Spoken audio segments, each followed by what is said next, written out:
The late James Beard was a pioneer foodie who inspired a generation of American chefs and cookbook authors. His name is attached to an award that's one of the most prestigious in the culinary world. A handful of area chefs and restaurateurs are among this year's semifinalists. Michael Schlesinger caught up with some of them to give us a taste of what it's like to be considered for a James Beard Foundation Award. You strive for the best quality always, and you have to strive to always make sure that that's what you deliver. Call this Chef Adam Siegel's food philosophy.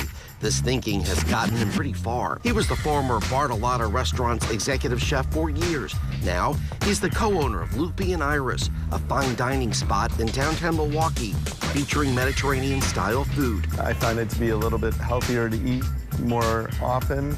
It's a little bit more olive oil than it is butter, not like all the heavy French cuisine that I had done in the past. As this location is ready to observe its first anniversary, there's even another reason to celebrate for him and business partner Michael DeMichel. They are semifinalists for this year's prestigious James Beard Foundation Awards program.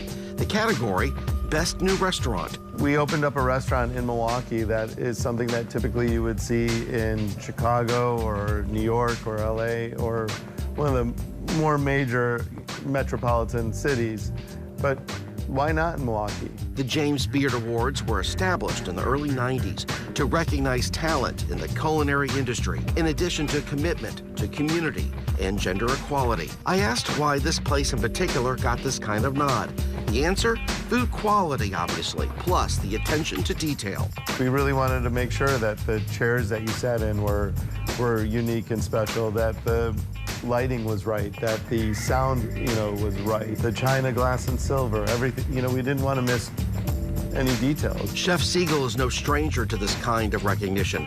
In 2008, he won for Best Chef in the Midwest. It made me want to be even better because I felt like more people were watching me. So it made me stay on my toes even more. I had to make sure that I didn't have any off moments or anything, and that I focused on making sure that I was always trying to be the best that I could possibly be. While visiting, I wondered if he could whip me up something for lunch.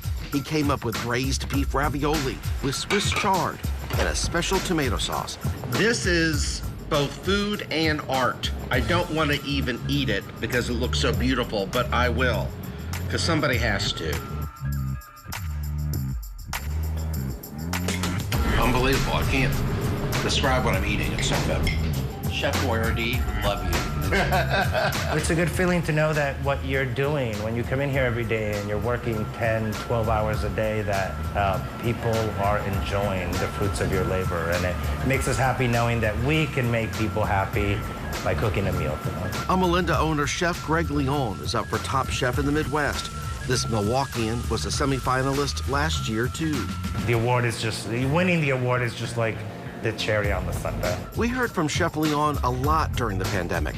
He was worried, and still is, about the fate of independent restaurant owners, especially when it comes to lack of government funding. The best thing people can do for their favorite local, independently owned restaurants is just go visit them.